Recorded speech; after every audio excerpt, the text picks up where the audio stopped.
किसी फिल्मी सीन से कम नहीं था। जैसा कि खुद अमेरिकी राष्ट्रपति ट्रंप ने कहा कि वो टीवी शो की भांति इसे लाइव देख रहे थे। एक संप्रभु देश के राष्ट्रपति के घर रात अंधेरे शहर की बत्तियां बुझाकर अमेरिकी सैनिक उतरते हैं। राष्ट्रपति निकोलस मादुरो के साथ साथ उनकी पत्नी सिलिया फ्लोरेस को भी अपने कब्जे में लेते हैं। उनको हथकड़ियों में जकड़ते हैं। पहले हेलीकॉप्टर से उनको पोत पर ले जाते हैं, कुछ दूरी समुद्री रास्ते से, फिर एक जगह से हवाई जहाज़ के जरिए उनको न्यूयॉर्क पहुंचाते हैं और हेलीकॉप्टर और बख्तरबंद गाड़ी का इस्तेमाल कर DEA यानी कि ड्रग इन्फोर्समेंट एडमिनिस्ट्रेशन के डिटेंशन सेंटर में उनको ले आते हैं। इस पूरे टाइम वे हथकड़ी से जकड़े रहते हैं। बस एक सुरक्षा एजेंट के गुड नाइट के जवाब में good night happy new year बोलते हैं। इनको कब्जे में लेने का ऐलान भी ट्रंप ने ट्रुथ सोशल पोस्ट के जरिए किया। आखिर अमेरिकी राष्ट्रपति ट्रंप ने अंतर्राष्ट्रीय प्रोटोकॉल में अपने बराबर वेनेजुएला के राष्ट्रपति मादुरो के साथ ऐसा क्यों किया? क्यों यूनाइटेड स्टेट्स के सैनिक एक राष्ट्र प्रमुख को ऐसे उठा लेते हैं जैसे किसी स्टेट की पुलिस किसी दूसरे स्टेट में दबिश देकर किसी अपराधी को उठा लेती है? क्या विवाद सिर्फ वेनेजुएला से आने वाली नशीली दवाओं का है या फिर यह असल में वेनेजुएला के तेल को लेकर किया गया खेल है? आज यूएसपी में इसे समझते हैं पॉइंट दर पॉइंट। नमस्कार, मैं हूं उमाशंकर सिंह। 1 जनवरी को ही मादुरो ने चलती कार में एक बातचीत में बताया कि ट्रंप से उनकी आखिरी जो बातचीत है वो 21 नवंबर को ही थी। बातचीत 10 मिनट चली। मादुरो के मुताबिक ट्रंप ने मादुरो को राष्ट्रपति कहकर संबोधित किया। मादुरो ने भी ट्रंप को राष्ट्रपति कहकर संबोधित किया। बकौल मादुरो इसके बाद बातचीत अच्छी हुई।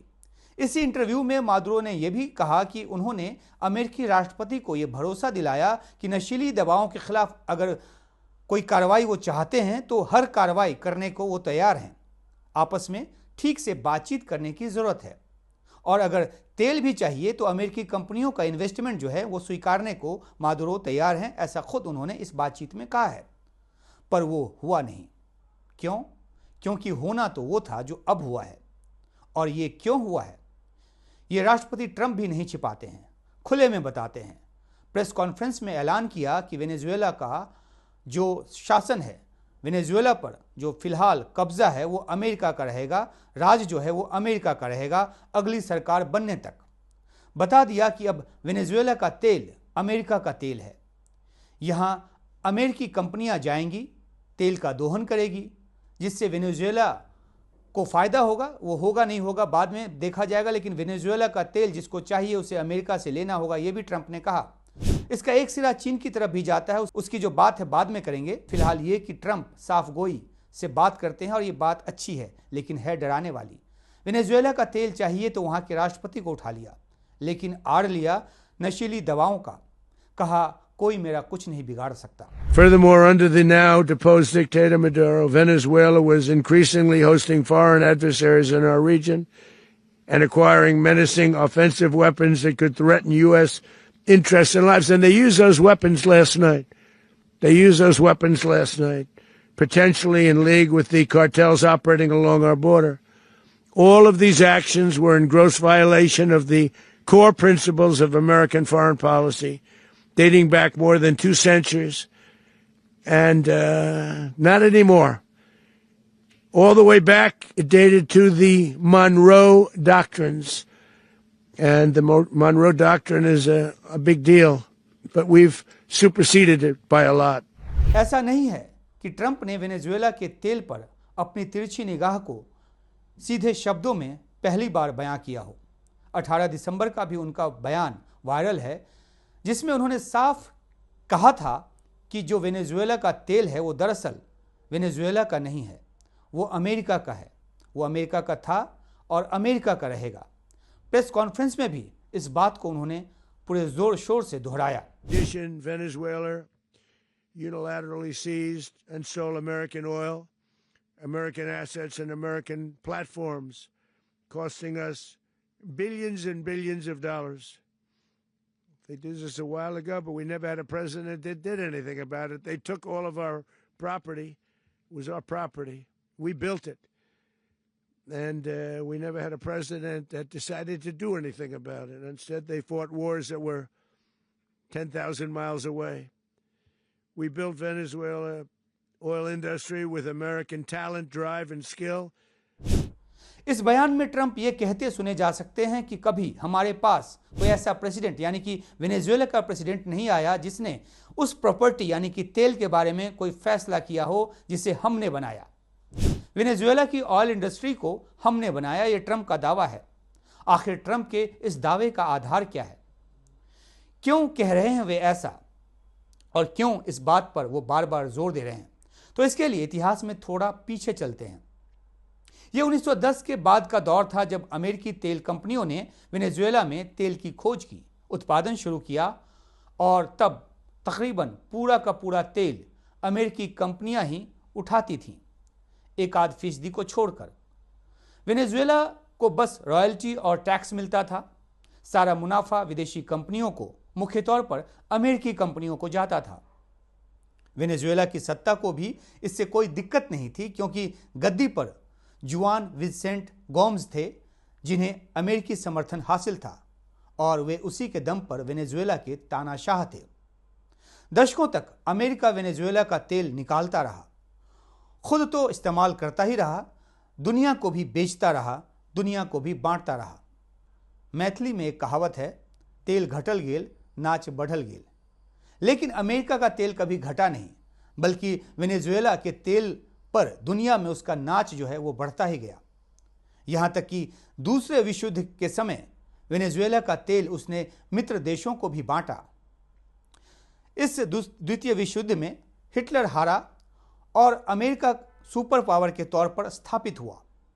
वेनेजुएला और अमेरिका के बीच सब कुछ ठीक ठाक चलता रहा। अमेरिका तेल लेता रहा, वेनेजुएला की जो तानाशाही सत्ता थी वो तेल देती रही। लेकिन दिक्कत तब शुरू हुई जब वेनेजुएला में डेमोक्रेसी का दौर शुरू हुआ और ये बात जो है वो 1950 के बाद की है। 1958 में सैन्य तानाशाह मार्कोस पेरेज के खिलाफ क्रांति हुई। फिर पॉइंट ऑफ वीजो समझौता हुआ। रोमुलो बेनेटकोर्ट जैसे लोकतांत्रिक नेता सत्ता में आए।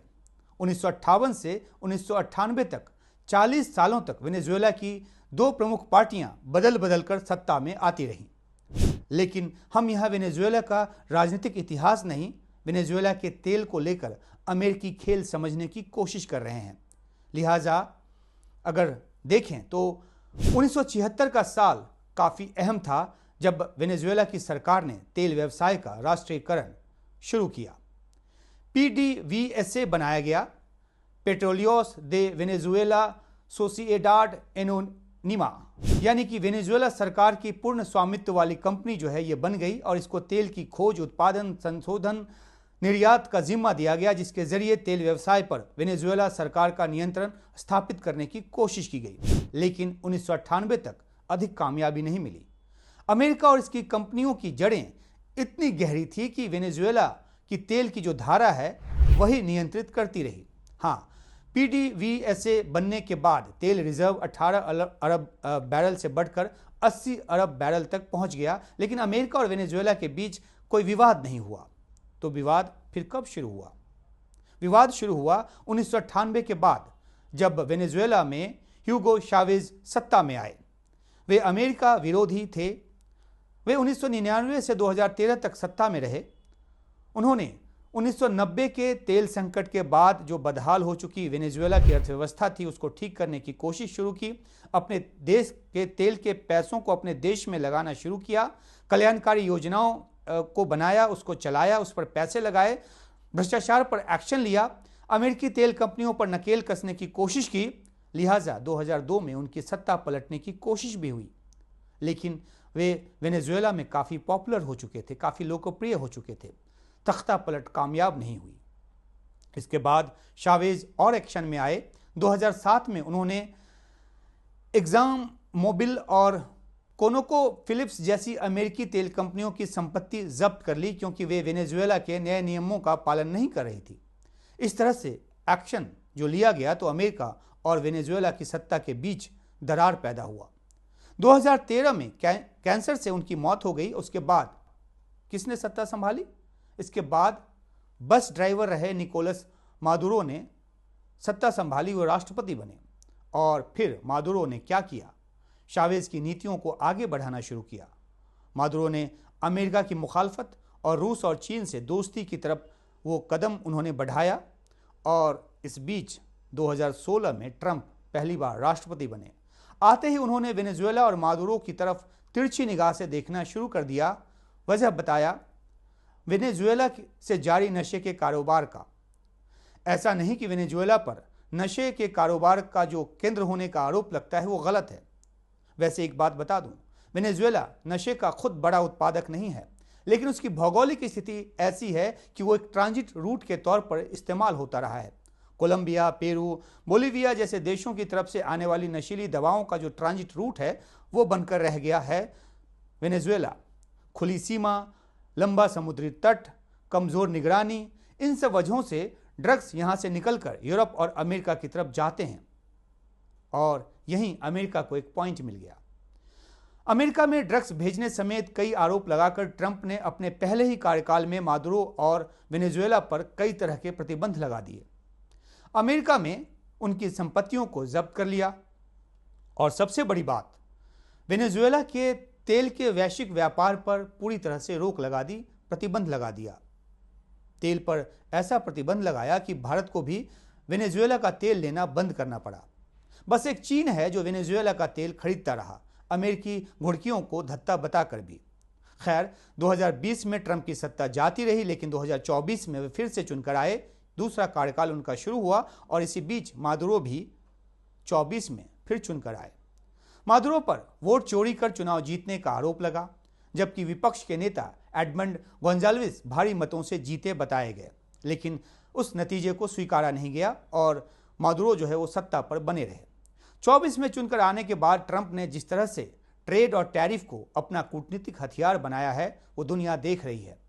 अपनी एआई इंडस्ट्री को भारी विस्तार देने के लिए एक एआई हब अमेरिका है, लेकिन उसको और ज़्यादा बड़ा बनाने के लिए उनको बड़ी ऊर्जा की ज़रूरत है और इसलिए वे ग्रीनलैंड से लेकर ईरान तक के ऊर्जा संसाधनों पर नज़र गड़ाए बैठे हैं।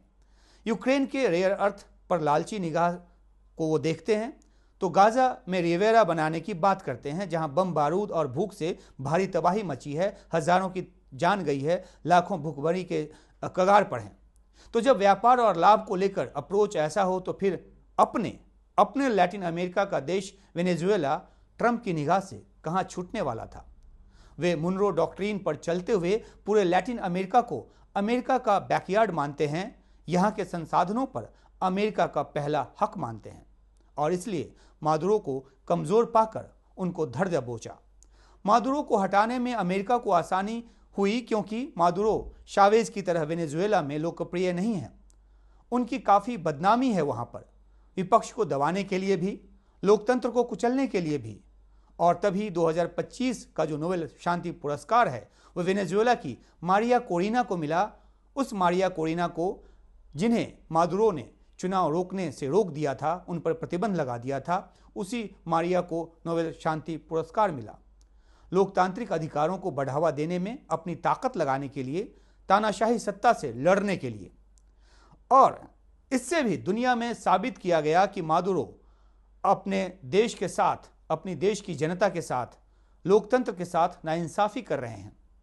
और अब जब ट्रंप ने एसएचओ की तरह अपने सिपाही भेजकर मादुरो को उठा लिया है तो वेनेजुएला में कोई भारी शोर नहीं मचा। उल्टा कई जगहों पर तो लोगों ने खुशी मनाई, वेनेजुएला के भीतर भी, और जो वेनेजुएला के मूल के लोग, जो कि 7-8 मिलियन लोग जो बाहर जाने को विवश हुए, वो भी जश्न मना रहे हैं। यानी कि मादुरो को अंदरूनी हालत की वजह से ट्रंप का जो ऑपरेशन है वो आसान हुआ। जहां तक दुनिया की प्रतिक्रिया की बात है तो रूस और चीन जैसे देश बहुत मुखर हैं। अमेरिकी ऑपरेशन को बिना ठोस आधार वाला बता रहे हैं, अंतर्राष्ट्रीय नियमों का उल्लंघन बता रहे हैं, लेकिन इनमें से कोई भी देश इस हालत या इस मंशा में नहीं है कि अमेरिका को सैन्य तौर पर चुनौती दिया जा सके या देने की कोशिश की जाए। रूस तो खुद यूक्रेन के साथ युद्ध में उलझा हुआ है, 4 साल होने को आ गए। चीन का जोर बस अपने कुछ पड़ोसियों पर ही चलता है, वो व्यापार का मारा है, वो व्यापार चाहता है। और ट्रंप ने कह दिया है कि जिसे भी वेनेजुएला का तेल चाहिए उसे अमेरिका से लेना होगा। और क्योंकि वेनेजुएला का तेल अमेरिका का तेल है, इसलिए ऐसा दावा करते हुए उन्होंने ये बात कही है। चीन अपनी चालाकी से रास्ता निकाल लेगा। वैसे बताते चलें कि भारत ने भी वेनेजुएला की हाल की घटनाओं पर चिंता जता दी है। भारत ने न तो यूक्रेन पर रूसी हमले की निंदा की और न ही वेनेजुएला पर अमेरिकी हमले की निंदा की है। हाँ, वेनेजुएला के लोगों की भलाई और सुरक्षा को अपना समर्थन जरूर दिया है। भारत हमेशा से जिस बात का पक्षधर रहा है, उस बात को फिर से दोहराया है और बातचीत और शांति के जरिए तमाम पक्षों को मसला सुलझाने की सलाह दी है। तो वेनेजुएला में जारी अमेरिकी तेल के इस खेल की कथा को यहाँ विराम देते हैं। बहुत लंबी कथा है और भी बहुत सारे इसके पहलू हैं, लेकिन फिलहाल अगर वीडियो आपको अच्छा लगा हो तो लाइक कीजिए, उमाशंकर सिंह पॉइंट को सब्सक्राइब कीजिए, स्वतंत्र पत्रकारिता को सपोर्ट कीजिए, क्योंकि वेनेजुएला का तेल हमारा तेल नहीं है। फिलहाल नमस्कार।